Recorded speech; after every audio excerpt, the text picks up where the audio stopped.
आप देख रहे हैं फायदेमंद फंड्स। हमारे साथ मीता शेट्टी मौजूद हैं जो कि सीनियर फंड मैनेजर हैं टाटा म्यूचुअल फंड से, और अब हम बात कर रहे हैं टाटा डिजिटल फंड की और डिटेल समझने की कोशिश करते हैं। तो मीता जी, अब तक हमने वैल्यूएशंस की बातचीत की, आईटी सेक्टर के आगे के आउटलुक पर चर्चा की, लेकिन अगर हम टाटा डिजिटल फंड के कॉम्पोजिशन की बात करें तो जैसे आपने क्लियरली कहा कि 75% के आसपास का एक्सपोजर आपका आईटी सर्विसेज में है, उसके अलावा कंज्यूमर सर्विसेज, फिनटेक, बाकी कंपनीज या फिर बाकी सेगमेंट्स भी आपके पास हैं।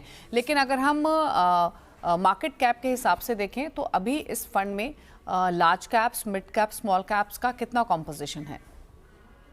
लार्ज कैप हमारा 70% के करीब एक्सपोजर है, 70 से ज्यादा है थोड़ा। और बाकी का हमारा मिड और स्मॉल में है। और अगर सिर्फ हम आईटी सर्विसेज में लार्ज कैप की बात करें तो 65% एक्सपोजर आईटी सर्विसेज की लार्ज कैप कंपनियों का है।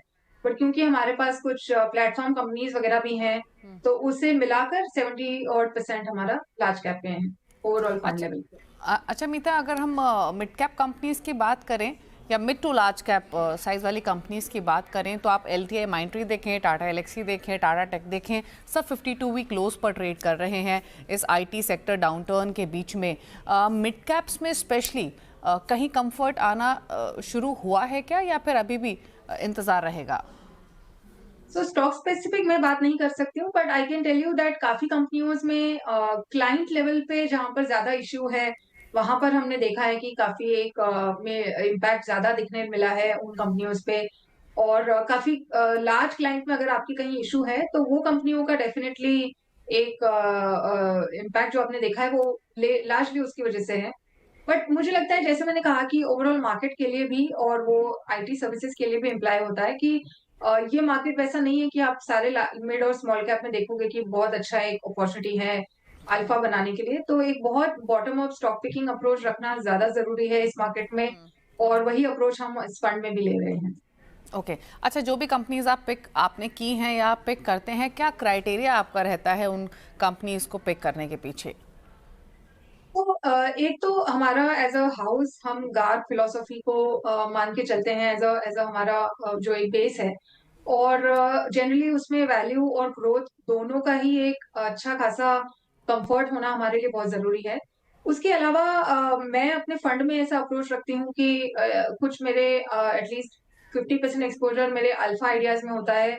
और बाकी का 50% कंपाउंडर आइडियाज होते हैं जो कि एक स्टेडीनेस देते हैं फंड को अगर वॉलेटाइल टाइम्स में मार्केट चले जाता है। तो ये एक अप्रोच मेरा हमेशा से रहा है। और यही अप्रोच के साथ जनरली स्टॉक्स पिक किए जाते हैं। तो Garp is I think the base, and उसके ऊपर फिर पोर्टफोलियो कंस्ट्रक्शन और क्या स्ट्रेटजीज मैं लेती हूँ, उसके हिसाब से ये फंड में एलोकेशन हम करते हैं। अच्छा, इस फंड की और डिटेल्स आपसे समझेंगे मीता, लेकिन उससे पहले करेंसी मार्केट पर आपकी राय चाहिए, क्योंकि रुपी बिहेवियर हम देखें, डॉलर इंडेक्स में कंसिस्टेंट स्ट्रेंथ, रुपी की वीकनेस कैसे आप देखती हैं? क्योंकि दोनों की ही प्राइस मूवमेंट बहुत इंपॉर्टेंट है आईटी अर्निंग्स के हिसाब से। तो करेंसी मार्केट पर अभी आपकी राय क्या है with regards to IT earnings? तो I am not a currency expert, but मैं ये बोल सकती हूँ कि आईटी सर्विसेज को जनरली एक अच्छा फायदा होता है जब डॉलर स्ट्रेंथन होता है, क्योंकि उनकी इनकम डॉलर में है। और डेफिनेटली उनके मार्जिन पर एक पॉजिटिव हमें देखने मिलता है बेनिफिट फ्लो होते हुए। बट ये बहुत ही शॉर्ट लिव्ड होता है, तो करेंसी पर व्यू लेकर मुझे नहीं लगता कि एक सेक्टर को देखना चाहिए। बिकॉज कॉन्ट्रैक्ट्स रिन्यूअल के लिए आते हैं और वो पूरा रीसेट हो जाता है वंस दे कम अप, और क्लाइंट्स उसको डेफिनेटली बहुत क्लोजली ऑब्जर्व करते भी हैं। सो बट नियर टर्म में यस, उसका 1 से 2 क्वार्टर तक हमें हो सकता है कि फायदा देखने मिले इन कंपनियों के मार्जिन में। ओके।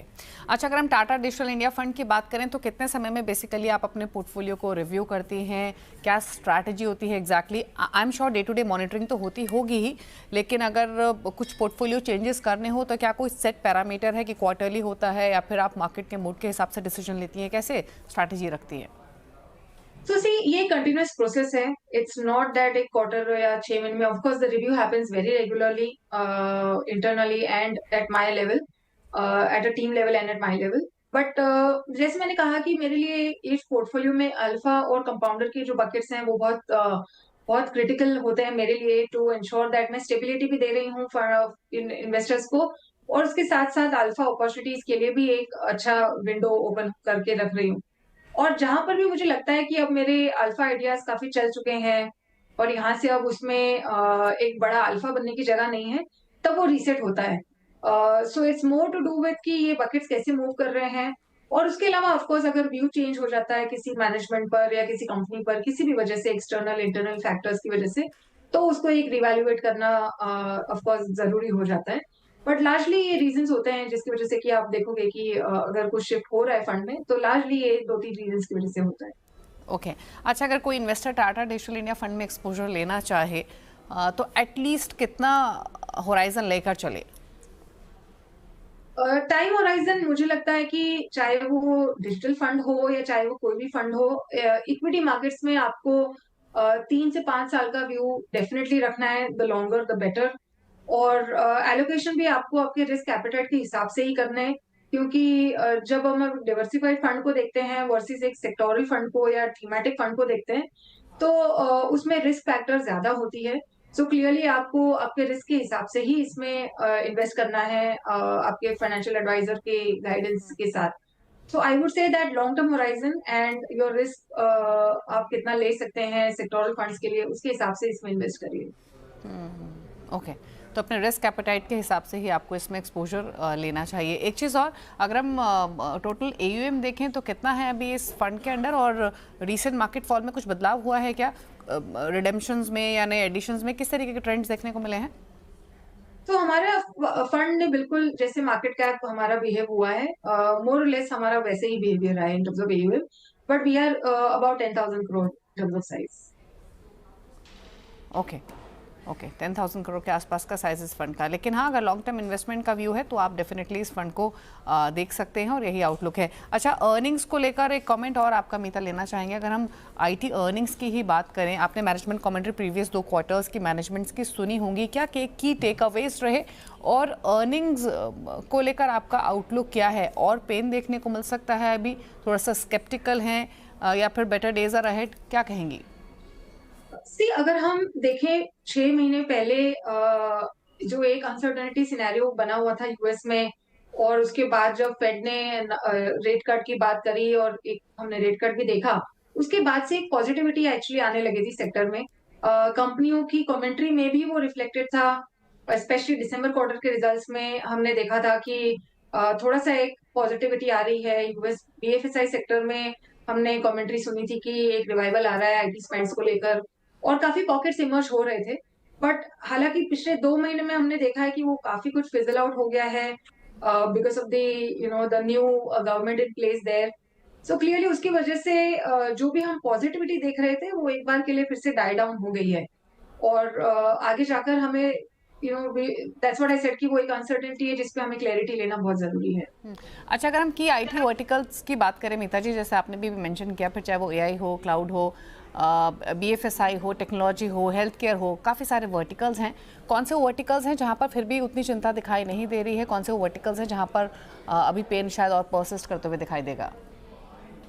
यूएस ओवरऑल मार्केट में ही एक वीकनेस है। So I would say that not only BFSI but retail हो गई, मैन्युफैक्चरिंग हो गई, जो कि लार्ज स्पेंडर्स हैं आईटी आईटी सर्विसेज की तरफ। वहां पर हमें ओवरऑल इकोनॉमी पे क्लैरिटी आएगी तभी ये सारे सेक्टर्स में हम बेनिफिट उसका देखेंगे। बट हालांकि जैसे मैंने कहा कि फंड में कुछ एक्सपोजर हमारा प्लेटफॉर्म कंपनीज पर है, और जो ज्यादा इंडिया फोकस स्टोरीज हैं वहां पर हमें ग्रोथ में कोई चैलेंज नहीं दिख रही है, और ओके उनकी ग्रोथ काफी स्ट्रांग आ रही है, और वी एक्सपेक्ट कि वो शायद कंटिन्यू भी रहेगी काफी समय तक। ओके अच्छा मीता जी, एक आखिरी सवाल, अब क्योंकि आप हमारे शो में मौजूद हैं तो एक पीस ऑफ एडवाइस जो आप व्यूअर्स को देना चाहती हैं, स्पेशली म्यूचुअल फंड इन्वेस्टर्स को, क्योंकि रिसेंटली इस मार्केट की टर्बुलेंस में कॉन्फिडेंस रिटेल इन्वेस्टर का कम हुआ है। बहुत सारी क्वेरीज, क्वेश्चंस हमें मिलते हैं व्यूअर्स के, और सवाल इस तरीके के हैं कि क्या एसआईपी रोक दें, क्या अभी एकदम से लमसम पैसा डालें, या भी थोड़े समय के बाद एसआईपी स्टार्ट करें? क्योंकि आप इस इंडस्ट्री को, मार्केट को बखूबी समझती हैं, क्या एडवाइस आपकी रहेगी? तो मेरा ये मानना है कि as as a Indian economy, हमारे इकोनॉमी में हमें कोई बहुत मेजर कंसर्न्स नहीं दिख रहे हैं। और यहाँ से हम आगे के आने वाले 5-10 साल की व्यू लें तो वहां पर भी हमें कोई मेजर कंसर्न्स नहीं दिख रहे हैं। हमने काफी सही स्टेप्स लिए हैं इन द राइट डायरेक्शन, जैसे हमारी इंफ्रा की स्पेंडिंग हो गई या हमारी मैन्युफैक्चरिंग स्ट्रेंथ को जो हम बिल्ड कर रहे हैं to showcase us on a global level as a manufacturing hub.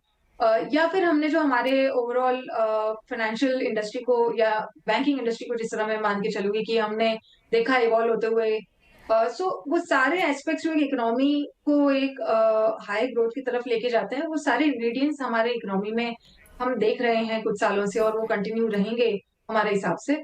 So from that perspective Indian market में इन्वेस्टेड रहना और एक स्टैगर्ड अप्रोच से इन्वेस्ट करते रहना इज ऑलवेज एडवाइजेबल। हालांकि जैसे कि मैंने कहा कि बहुत वैल्यूएशन जब बढ़ जाते हैं तो हम एक फेज देखते हैं जहां पर कि मार्केट्स थोड़े सबड्यूड होते हैं, थोड़े वॉलेटाइल हो जाते हैं, जो कि हम फिलहाल देख रहे हैं।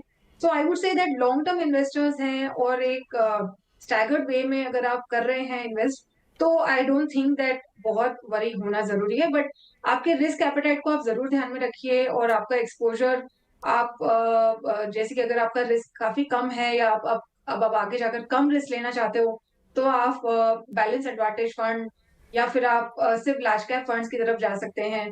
और आप एक्सपोजर अगर आपका बहुत ज्यादा स्मॉल और मिड की तरफ है और आपको रिस्क कम लेना है आगे जाते हुए, तो आप एक रीबैलेंस भी कर सकते हैं। इंडिविजुअल लेवल पे ऑफकोर्स आपका फाइनेंशियल एडवाइजर सही होगा आपको गाइड करने के लिए, because you would know the risk appetite of yours. But I would say that अगर आपको रिवैल्यूएट करना है तो बैलेंस एडवांटेज फंड एक अलग ऑप्शन है जिसको आप डेफिनेटली इवैल्यूएट करिए over the coming years. Okay, ठीक है। चलिए, शुक्रिया मीता जी आने के लिए शो में, और मार्केट्स के साथ साथ टाटा डिजिटल फंड और के बारे में बातचीत करने के लिए, हमारे व्यूअर्स को भी एडवाइस सजेस्ट करने के लिए थैंक यू सो मच इस शो में आने के लिए। तो ये बात हुई मीता शेट्टी से, जिन्होंने मार्केट्स पर तो अपने व्यूज़ दिए ही, लेकिन अभी भी कुछ स्पेसिफिक सेगमेंट्स ऐसे हैं जहां पर वैल्यूएशंस अट्रैक्टिव हैं, कहीं पेन थोड़ा और बाकी है। लेकिन हाँ, एसआईपी अपनी कंटिन्यू रखिए, एसआईपी बंद करने का समय नहीं है, एसआईपी इंक्रीज करने का समय है। इसी के साथ फायदेमंद फंड्स में तो इतना ही। ब्रेक के उस पार भी खबरें जारी CNBC आवाज़ पर। नमस्कार।